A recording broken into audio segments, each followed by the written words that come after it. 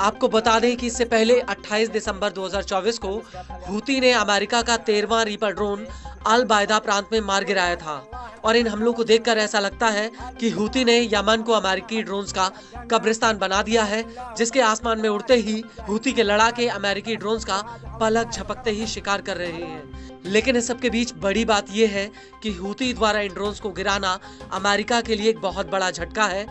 एक MQ-9 reaper drone की कीमत करीब 3.2 करोड़ अमेरिकी डॉलर है। इसके अलावा इस ड्रोन में जो मिसाइलें लगती हैं उनकी कीमत इसमें शामिल नहीं है। इसको लेकर यमन की न्यूज एजेंसी अल मसीरा का कहना है कि हूती के अमेरिकी ड्रोन्स पर हमले की वजह से पेंटागन को कम से कम 41.6 करोड़ डॉलर का नुकसान हुआ है। अल मसीरा का यह भी कहना है कि नवंबर 2024 में एक अमेरिकी रिसर्चर ने अनुमान लगाया था कि हूती के हमलों की वजह से अमेरिका को 4.86 अरब डॉलर का नुकसान हुआ था। आपको बता दें कि MQ-9 रीपर ड्रोन अमेरिका का सबसे हाईटेक ड्रोन है। यह ड्रोन हवा में करीब 40 से 45 घंटे तक उड़ान भर सकता है। यह पूरी तरह से रिमोट कंट्रोल से चलता है। रीपर ड्रोन 50,000 फीट की ऊंचाई पर उड़ान भर सकता है। इसकी कुल लंबाई 36.1 फीट है।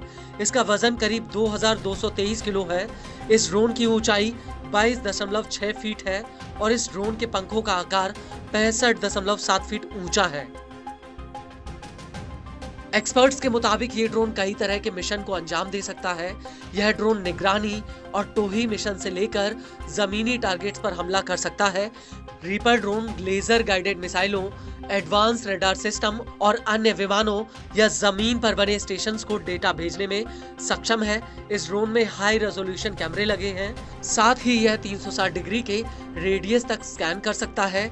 यह खराब मौसम में 45,000 फीट की ऊंचाई तक उड़ान भर सकता है।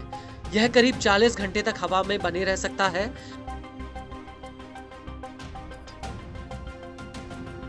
अमेरिका ने इस ड्रोन के जरिए इराक से लेकर अफगानिस्तान में कई बड़े बड़े ऑपरेशंस को अंजाम दिया। अमेरिका ने रीपर ड्रोन से ही इराक की राजधानी बगदाद में 3 जनवरी 2020 को ईरानी सेना के कमांडर कासिम सुलेमानी को ढेर कर दिया था। लेकिन इतना सब कुछ होने के बावजूद अमेरिका के ये ड्रोन हूती की छोटी छोटी मिसाइलों का सामना तक नहीं कर पा रहे।